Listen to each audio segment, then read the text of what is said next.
Bonsoir, c'était un plaisir de vous retrouver pour un nouveau numéro du Club de la Presse en compagnie de 4 chroniqueurs en pleine forme pour refaire l'actualité de la semaine. Frédéric Schnur, Toumès.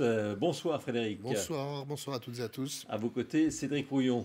Bonsoir Jérôme. RCF, Jéricho Moselle. Exactement. Je suis en train de constater que vous êtes habillés de la même façon en fait, presque. Les frères siamois. Hein, Je n'ai pas de basket rouge. Il faudrait au moins 2 vestes pour en faire une pour Vianney Huguenot. Bonsoir Vianney. Enchanté. Ça va, Il Vianney? commence bien là. Habillé pour l'hiver.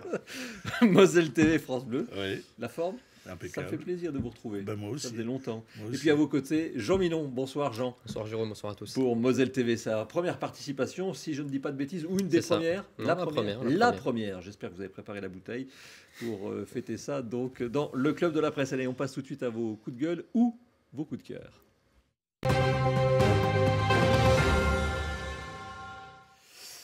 Et je préfère qu'on commence par vous, Frédéric Schnur, pour évoquer un sujet. Jean Milon ne le dira pas, mais il a eu du mal à le saisir. Mais je crois qu'on était nombreux à avoir eu du mal à le saisir. Qu'est-ce que c'est que CryptoStone, votre coup de cœur? Et vous avez quelques minutes pour nous apprendre, à nous autres pauvres pêcheurs, et vulgariser des choses qui sont compliquées dans le domaine du numérique.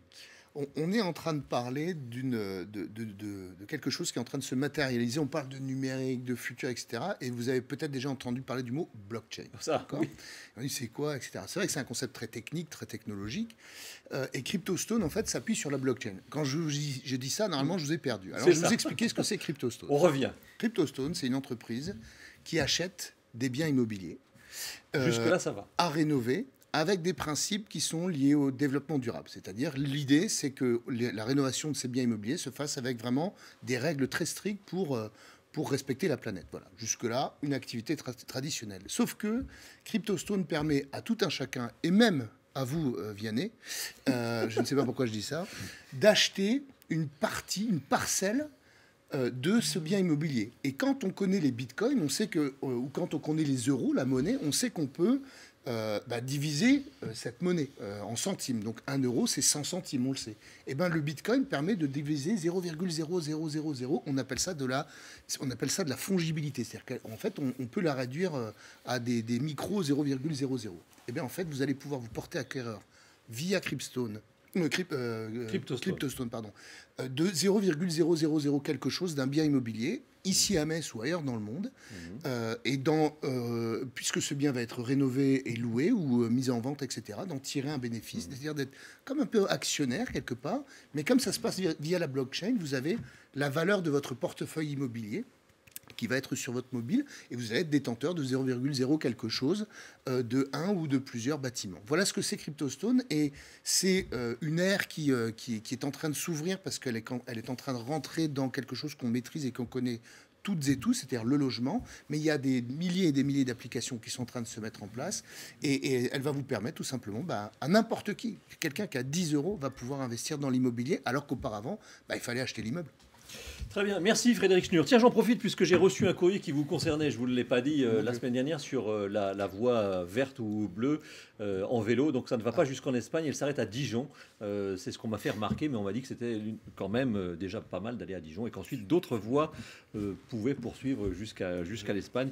En tous les cas, je salue la personne qui nous a envoyé ce courrier. Ça tombe bien que vous soyez là 2 semaines de suite, ce qui est très très rare. Est-ce que vous avez compris ce que c'était que la CryptoStone maintenant Après 2 fois, toujours pas. Très bien. Alors... Quand même un petit peu. On va l'accueillir, ce petit... Non, moi ce qui m'épate, c'est que ça existe déjà en papier. On peut être propriétaire d'un morceau d'immeuble, je crois que ça s'appelle des SCPI. Oui, mais il y a une différence avec de les l'immobilier, SCPI, c'est les droits de mutation. Et vous pouvez avoir juste un huitième, un dixième d'un bien. Oui, mais les droits de mutation, papier. vous les payez. C'est-à-dire Oui. qu'en fait, le notaire dans la blockchain n'existe pas. C'est une règle qui est gravée dans la blockchain, qu'on ne peut pas contrer. En fait, quand vous allez acquérir ou revendre une part, ça va vous coûter 2 centimes. Oui. Alors que les droits de mutation, quand vous faites de la C'est plus vente fort, et de l'achat de biens immobiliers, et puis vous êtes, à un moment ou à un autre, à partir d'une certaine volumétrie, vous êtes confronté à la nécessité d'être un professionnel de ça et de monter une structure, alors que là, c'est dans votre portefeuille. Vous êtes en train de nous dire que l'État n'a pas encore mis de fiscalité sur les Sur la cryptos. blockchain. Alors, c'est la particularité, c'est qu'en fait, comme ils ont un petit peu de mal à comprendre que le monde est en train de changer et que les cryptos, ils sont en train de serrer tout rabougri dessus pendant que tous les autres, bien entendu, tentent de comprendre. Le CryptoStone passe par les NFT. acheter. Mais je vais. Ouais, Oh là là voilà. là Ce là. sera pour une prochaine émission. Je Je vois que Vianney Huguenot, vous êtes très attentif. Oui, mais je suis comme vous, j'ai rien compris, mais je fais semblant d'avoir compris. Très bien. Non, non, j'ai compris, mais c'est très intéressant, mais c'est vrai que ça mériterait plus de temps. Coup de gueule, coup de cœur, Vianney. Coup de cœur qui pourrait être un coup de gueule, en fait. Robert Namias, j'ai entendu une interview de Robert Namias sur France Info l'autre jour. Alors, au premier abord, quand je l'ai entendu, il dit en gros, voilà... on a quand même pas mal. Robert Namias, qui est un grand nom de l'information, il a été le patron de l'information sur TF1, etc. Il dit on a quand même déconné, on a quand même joué avec les règles et les codes de la déontologie journalistique sur la vérification de l'info pour faire de l'audience. Voilà. Et je me dis qu'au premier abord, quand j'écoute Robert Namias, je me dis quand même, il est gonflé le bonhomme, il a été patron de TF1, qui est quand même pas le dernier pour avoir stimulé les audiences, ce qui est pas scandaleux en soi, mais les résultats sont problématiques. Et puis, en écoutant bien Robert Namias, c'est pour ça que je vous parle d'un coup de cœur plutôt, je trouve qu'il fait une bonne analyse, il se retourne sur son passé professionnel et il dit, voilà, on a fait collectivement des erreurs. C'est une sorte de mea culpa, de confession, et c'est une analyse très intéressante sous forme de roman. Donc voilà, j'ai bien aimé Puis j'aime bien les gens qui ont cette capacité à se regarder eux-mêmes Dans la glace. Dans la glace, ouais, tout à fait. Et qui n'y pense pas le matin en se rasant. Cédric Rouillon, c'est plus léger, c'est plus sympathique, ça peut servir pour l'été. Et puis, en ce moment, les fans de foot sont un petit peu dans la période creuse, hein, si ce n'est le mercato. Ça manque un peu, alors même si la saison de Ligue 2 va reprendre un peu plus tôt. Hein. Désolé pour les fans de FC Metz. Merci. Et justement... Le 30 juillet. Exactement. Donc, un peu de passion à l'état pur avec le quiz, le bouquin de Claude Krigel, qui nous a préparé comme ça un grand quiz. Alors, on peut le faire défiler. Je dois poser une. Alors, c'est pour les vrais spécialistes du pas FC vous poser des Metz. questions parce que ce sont des jeux, Alors, il faut remplir des cases. Il y a on pas peut de... partir avec sur la plage, on peut s'amuser à le remplir. Alors, Qui a dit ça c'est aux éditions Vademecum. Merci. Alors, on peut le retrouver sur d'autres clubs. Hein, j'ai même vu la SNL. Et J'aime beaucoup. J'ai même vu la SNL.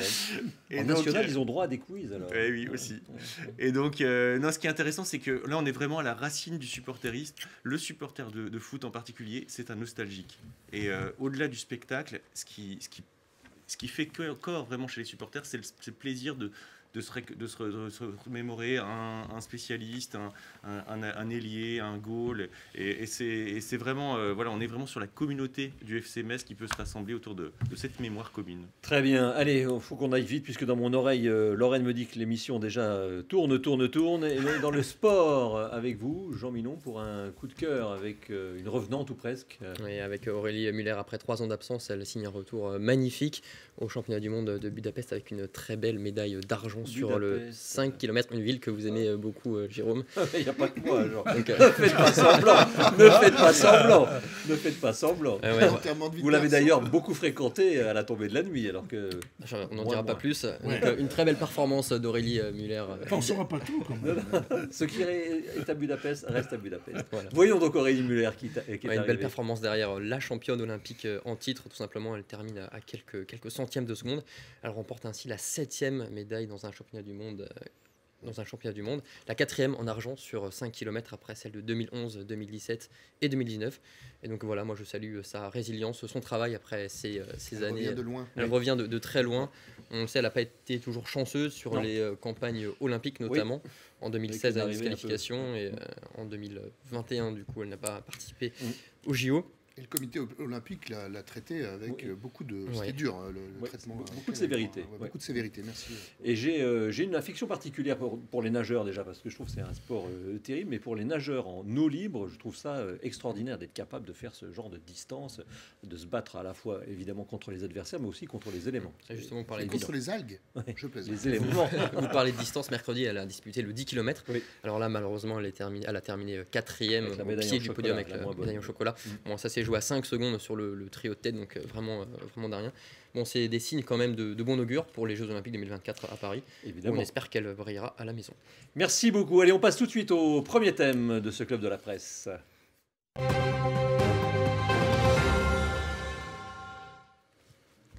Petite musique, normalement, doit nous accompagner. Vous l'avez reconnu?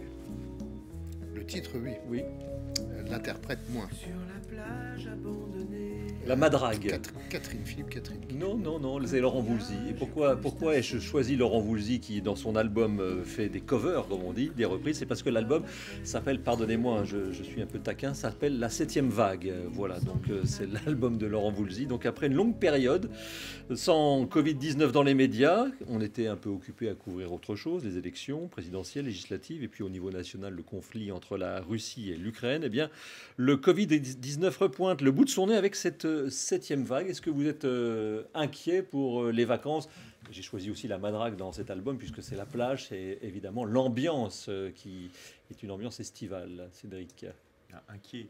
Alors au-delà de l'aspect médical, ce qui inquiète, c'est qu'on n'a pas l'impression que notre société, collectivement, on se soit préparé réellement à ce que ça reparte. On en parle depuis longtemps, le fait qu'il va falloir vivre avec. Et finalement, on se rend compte que dans le concret, quand on en parle et quand on se projette soi-même individuellement, on n'est pas certain demain que le conflit, on sort d'un conflit, on sort pas, on est encore dans un conflit militaire. On a eu les élections où on a beaucoup parlé de clivage et finalement, ne serait-ce que politiquement, on n'est pas certain que ces nouvelles vagues, que l'été ne soit pas très politique. Si jamais on était obligé de faire face à de nouvelles restrictions, etc. Je pense que c'est assez compliqué, c'est pas rassurant de se projeter, alors peut-être pas sur l'été, mais en septembre. Frédéric Schnur, on n'apprend pas du passé sur ce sujet? Moi, j'ai l'impression qu'on a appris à vivre avec, un peu plus. Je constate, je ne sais pas si vous faites le même constat, mais que certaines personnes reprennent des habitudes de masque dans des espaces confinés. Donc en fait, ils s'auto-protègent et c'est bien le but. La seule inquiétude qui est la mienne, c'est celle des services de santé, parce que c'est là où il faudrait que la pression ne se passe pas. Et là, c'est nos responsabilités individuelles qui sont engagées. Mais comme toujours, il y a toujours les courbes sont toujours fonctionnent pas tout à fait en même temps, mais il y a le constat sur l'hôpital se fait 15 jours après.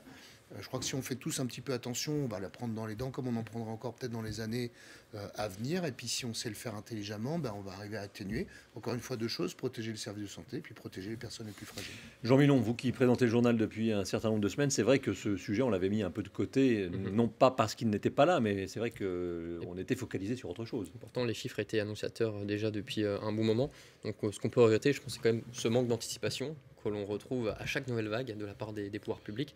Parce que j'imagine quand même que les spécialistes ont les chiffres bien avant et qui savent un peu ce qui se passe. Et donc ce manque d'anticipation, il est un peu récurrent et dommageable. On parle de 150 000 cas, c'était mardi, mercredi, ça avait un petit peu baissé, mais enfin voilà, c'est quand même assez incroyable. 150 000 cas par jour. Sur 70 millions d'habitants. C'est vrai.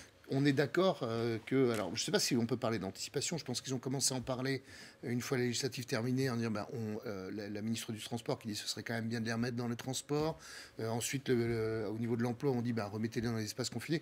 La parole est en train de se faire. La seule chose, c'est qu'ils choisissent peut-être de ne pas y aller avec coercition cette fois-ci et de retravailler encore une nouvelle fois, d'essayer de responsabiliser les gens.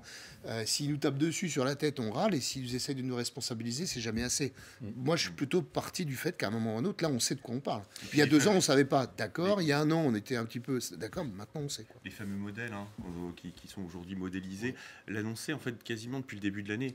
Maintenant, annoncer en janvier qu'il va y avoir une vague en juin, ça paraît loin. Ça paraît loin. Qu'est-ce qu'on fait? Est-ce que vraiment il faut... Voilà, qu'est-ce qu'on peut faire? Moi, je pense qu'il faut se dire aussi, à un moment donné, on a un peu relâché la pression parce que c'était possible, et sans doute que justement les croisements avec les modèles et les choses comme ça laissaient entrevoir qu'il y avait un espace de liberté, prenons-le. Alors, on vient de voir un certain nombre d'images de Messins, Messines, Mosellans, Mosellanes masqués. Vous l'avez sans doute constaté, avec des vêtements un tout petit peu plus épais que ceux que nous portons actuellement. Mais c'est vrai que ça fait un bout de temps qu'on est démasqué et qu'on vit différemment, on vit presque normalement. Je vous propose d'entendre quelques réactions glanées sur un marché de Moselle dont je n'ai plus le nom. C'était Florange ou Agondange Florange, par Fanny Bragard, sur le sujet du retour de l'épidémie de Covid. Ouais, encore une fois, ça va faire 2-3 ans maintenant, du coup on vit avec ça et franchement c'est pas tip top quoi. Est-ce qu'on va avoir un confinement? Est-ce qu'on va avoir le masque qui revient? Ça je peux pas dire, mais en tout cas ouais, c'est peut-être une crainte. Ouais. On ne prendra pas le risque de fermer quoi que ce soit pour cet été. Non. Ça ne peut pas être possible. Parce qu'avec l'augmentation des prix du gasoil, d'électricité, tout ça, fermer des commerces, ça va faire un chaos. Yann Huguenot, vous êtes d'accord avec ce que dit Mehmet sur le marché de Florange, c'est qu'avec tout ce que l'on subit déjà comme contraintes, il n'y aura pas de fermeture telles que nous les avons connues par le passé. Mais oui, mais ce qu'il dit est très intéressant, parce que je pense que les Français, au bout de la 7e vague, je ne savais pas que c'était la 7e, mais je pense ont intégré un certain nombre de données. On est dans un problème qui n'est pas seulement un problème sanitaire. Ils ont intégré le fait qu'il le dit très bien, lui, il le dit que c'est aussi, il y a des enjeux économiques, il y a des enjeux politiques, et qu'il faut intégrer tout ça. Ce reportage est très intéressant, je l'avais vu, il a dû passer dans un JT avant, ce qui montre bien les différentes réactions qu'il peut y avoir. On a ceux qui râlent, on a ceux qui s'exécutent, qui font confiance, si vous voulez, aux experts, et je crois que c'est ça aussi. Et puis il y a ceux qui, aujourd'hui, je pense, réfléchissent beaucoup plus sur les enjeux de cette nouvelle vague. Et je pense que moi j'ai fait le constat de Français beaucoup plus responsabilisés, comme tu disais, qui ils n'attendent pas des prescriptions, je veux dire, ils le font d'eux-mêmes. Moi, je pense qu'on est monté d'un niveau et qu'on s'habitue à vivre dans un système de pandémie. À tel point que pour l'instant, ceux qui nous gouvernent, Madame Bourguignon, qui est donc la ministre de la Santé, il faut s'y faire, puisque ça a changé, on a été habitué à Olivier Véran pendant longtemps. Madame Bourguignon ne nous impose pas le masque, ce sont juste des conseils donnés ici ou là, que ce soit par Madame Bourguignon, par, comment s'appelle-t-il, Jean-François, c'est son prénom, Delfrécy, le président du conseil scientifique. Il n'y a pas d'obligation pour l'instant. Alors moi je pense que, c'est encore mon avis, mais je pense qu'il faudrait être justement plus clair sur ces positions, savoir si oui ou non on doit remettre le masque. Parce qu'on parle... On le fera peut-être. C'est une recommandation. Mais vous êtes pour une... On parle de recommandations, d'attitudes à adopter, de conscience collective. Mais est-ce que tous les Français sont prêts justement à avoir cette conscience, à remettre le masque? Je ne suis pas sûr. Il y a toujours des comportements déviants. Et je pense que s'il n'y a pas d'obligation, il n'y aura pas de résultat sur la globalité. Impossible non plus. Pour refaire un peu de politique, on peut penser aussi que ce que craint le gouvernement, c'est le fameux clivage dont je parlais en début de séquence. Remettre de la politique dans une crise sanitaire, c'est crisper peut-être aussi des personnes les anti-vax et autres. Et aussi peut-être qu'une partie de l'opposition, c'est que le gouvernement en train de se constituer en ce moment, ne prenne appui sur un argument qui n'est pas forcément à propos, mais qui peut faire partie de la problématique. Après, on parle quand même de morts dans les hôpitaux, donc c'est quand même un enjeu très important. Donc, voilà. En sachant que tout ça intervient à un moment où les Françaises et les Français, visiblement, ont un envie d'ailleurs et de vacances, puisque selon les derniers chiffres fournis par la SNCF, on est dans une vague alors là, de réservations sur les trains grandes lignes, plus de 10% par rapport à 2019, donc ça veut dire que les gens ont envie de voyage. Le dessin de Catherine pour cette 7e vague, avec un personnage qui dit « Une 7e vague de Covid et vous nous prévenez seulement maintenant ». Et le médecin lui répond « Oui, on était un peu occupés à nos campagnes législatives ». Il y a une part de vrai dans ce dessin. Tout de suite, on passe rapidement au deuxième thème.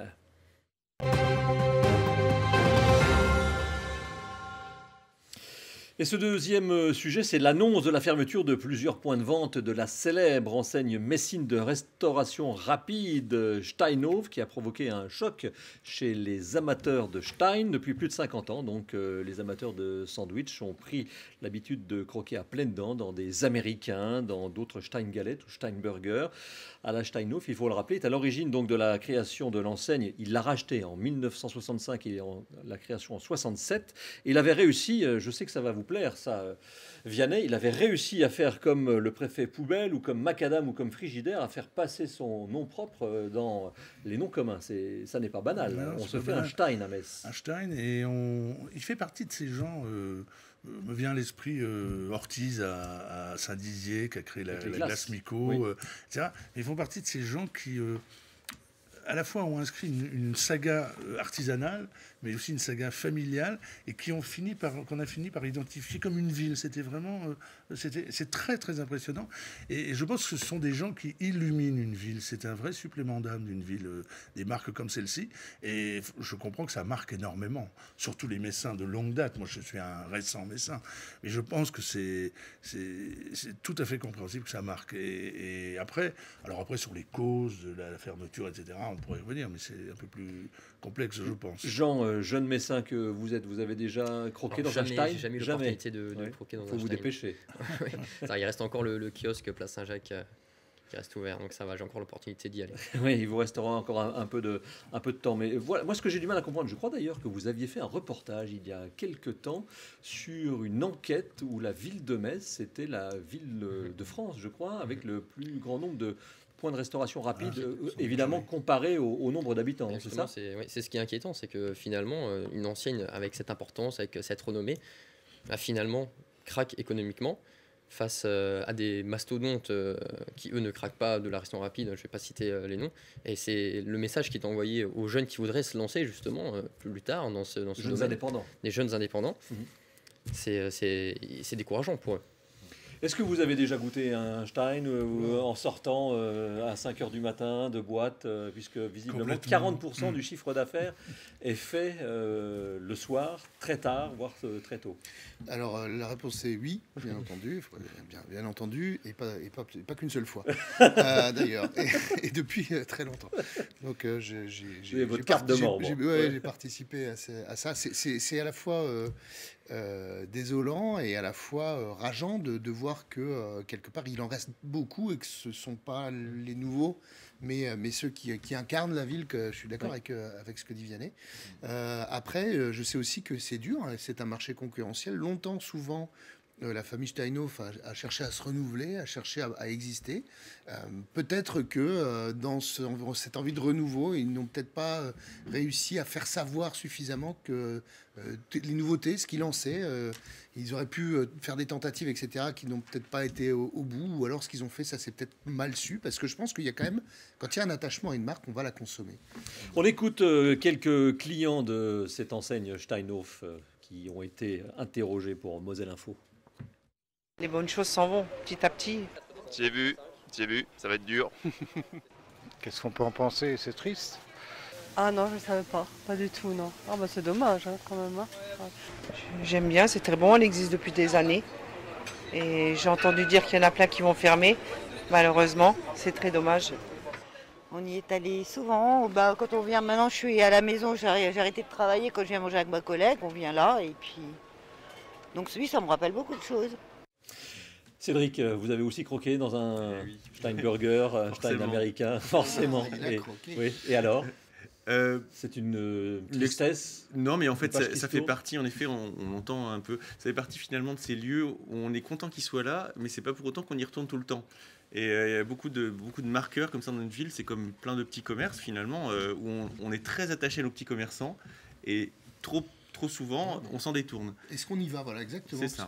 C'est ça un petit peu le sujet quand même. Hein. Voilà. On aime ça, mais on sort du manger local, on sort de plein d'éléments. On peut le faire le parallèle même avec les magasins de vêtements. Vianney le disait. C'est aussi pour ça, quand on est touriste, quand on est heureux de débarquer dans une ville, c'est parce qu'on a ce dépaysement. On voit des marques, des noms qui font pas partie de notre environnement. Et je pense que même pour les gens qui visiteront Metz, il y aura quelques marqueurs. Si c'est pour aller dans les mêmes fast-food qu'à la maison, finalement, à quoi bon? Alors évidemment, comme le disait Jean Milon, qui ira croquer dans un Stein prochainement, il reste celui de la place Saint-Jacques. Tous les commerces ne ferment pas. Une pensée pour Marie-France, 58 ans, qui a travaillé 40 ans chez Steinhoff à servir les clients. Ça n'est pas rien. On voit le dessin de Catherine sur le sujet. Fermeture de la plupart des sandwicheries Steinhoff. 50 ans de bons gras messins qui disparaissent du quartier. Et son mari qui lui dit, va falloir marcher maintenant si vous n'habitez pas au centre-ville. En tous les cas, ça a été un plaisir, messieurs, d'être avec vous. Il manquait juste une petite touche féminine, mais il faudra vraiment qu'on se penche sur le sujet de la féminisation du métier de journaliste en Moselle, puisque nous avons toujours des difficultés à séduire, à moins que vous ne fassiez peur à ces dames qui n'osent pas venir. Peut-être que c'est ça. En tous les cas, pour la saison prochaine, je tâcherai d'avoir une touche féminine plus fréquente. Et la touche féminine, on l'aura au moins dans la citation, avec une citation en rapport avec le sujet. Je viens de prendre un crédit sur 20 ans. J'ai acheté un sandwich et du coca sur une aire d'autoroute. Voilà, c'est un sujet en plus d'actualité, puisque les vacances arrivent, l'essence augmente, et on parlait de casse-croûte. Et l'auteur est pas très connu, mais en fait, elle fait un carton. C'est Cathy Dorle, et elle fait ce qu'on appelle des feel-good books. Ce sont des bouquins qui donnent la pêche. Elle a écrit notamment Déconfiture en un seul mot et pas de peau. Ça ira mieux demain, où le cœur des femmes bat plus vite. Voilà, je vous souhaite à toutes et à tous une très belle semaine. Et on se retrouve la semaine prochaine pour un tout dernier Club de la Presse avant de partir en vacances et dans un autre endroit. Mais ça, c'est une autre histoire. Bonsoir.